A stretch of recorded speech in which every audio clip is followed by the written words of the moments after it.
இயேசுவில் எனது அன்பிற்குரியவர்களே, உங்களுக்கு என்னுடைய அன்பான வாழ்த்துக்கள்.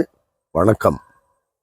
அன்பிற்குரியவர்களே, இன்றைக்கு சிந்தனைக்கான நற்செய்தி பகுதி மத்தேயுவை அழைக்கின்ற இயேசுவினுடைய நிகழ்வு. மத்தேயு நற்செய்தி 9வது அதிகாரம் 9 13 இறை வார்த்தை முடிய. இந்த நற்செய்தியிலே சுங்கத்துறையில் மத்தேயு அமர்ந்திருக்கிறார். அவரிடம் இயேசு சென்று என்னை பின்பற்றி வா என்று அழைக்கிறார். அதன் பிறகு பந்தியில் அமர்ந்து அந்த வீட்டிலேயே இயேசு விருந்தை உண்ண செல்லும் பொழுது அவரோடு பாவிகள் பலர், ஆயக்காரர்கள் பலர் அமர்ந்திருக்கிறார்கள். இந்த பகுதி நமக்கு தெரிவிக்கின்ற மிக முக்கியமான பாடம், நாம் இந்த உலக வாழ்விலே யாரையும் அரவணைத்து செல்ல வேண்டும், யாரையும் ஒதுக்கக்கூடாது. பாவிகள், பலவீனர்கள், ஒடுக்கப்பட்டவர்கள் என்று வேறுபாடு கிடையாது. கடவுள் மனிதர்கள் மத்தியில் வேறுபாடு காட்டுவதில்லை.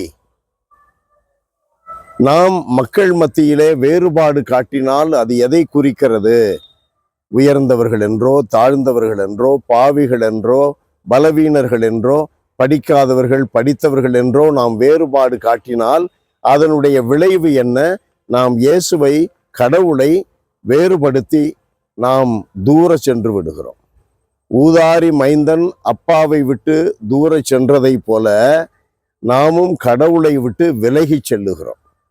அந்த ஆழமான பொருளை நாம் விளங்கி கொள்ள வேண்டும். யாரையும் நாம் வெறுக்கக்கூடாது, யாவரையும் அணைத்து செல்ல வேண்டும். கத்தோலிக்க திரு அவை என்ற வார்த்தைக்கு என்ன பொருள்? யுனிவர்சல், எல்லாரையும் அரவணைக்கக்கூடிய, எல்லாருக்கும் உரிய.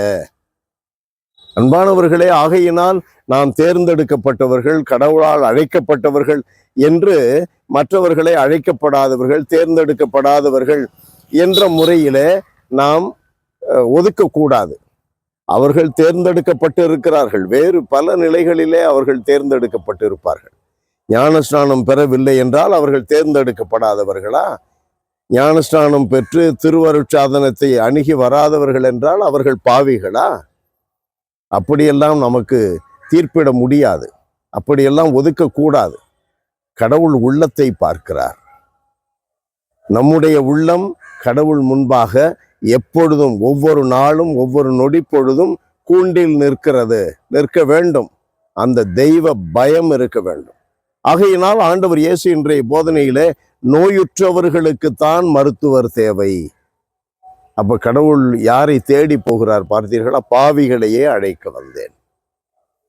அன்பு நிறைந்த எங்கள் இறைவா, உம்மை போற்றி புகழுகிறோம், தாழ்மையோடு ஆராதிக்கிறோம். ஆண்டவரே, நன்றி செலுத்துகிறோம். எங்களுடைய வாழ்க்கையில தகப்பனே, உம்முடைய அழைப்புக்கு ஏற்றவர்கள், உம்முடைய அழைப்பிற்கு தகுதி உள்ளவர்கள் என்று பார்த்தால் முதலாவது நாங்கள் இந்த வரிசையிலே நிற்க முடியாது. எங்களுடைய வாழ்க்கையில் தகுதி அற்றவர்களாகி எங்களுக்காக நீர் வந்தீர், எங்களுக்காக நீர் உயிர் கொடுத்தீர், எங்களுக்காக நீர் சிலுவையில் உயிர் கொடுத்து இறந்த 3ஆம் நாள் உயிரோடு வந்ததன் வழியாக எங்களுக்கும் வாழ்வில் விடியல் உண்டு என்று வெளிப்படுத்தினீர். நன்றி செலுத்துகிறோம் ஆண்டவரே. அந்த உயிர் தெழுந்த உம்முடைய திருமகன், எங்கள் மீட்பர் ஆண்டவர் இயேசுவினுடைய அருளால் நாங்கள் எப்பொழுதும் அருகிலேயே இருக்க எங்களுக்கு வரம் தாரும். இயேசுவின் நாமத்தில் ஜெபிக்கிறோம் பிதாவே. ஆமென், ஆமென்.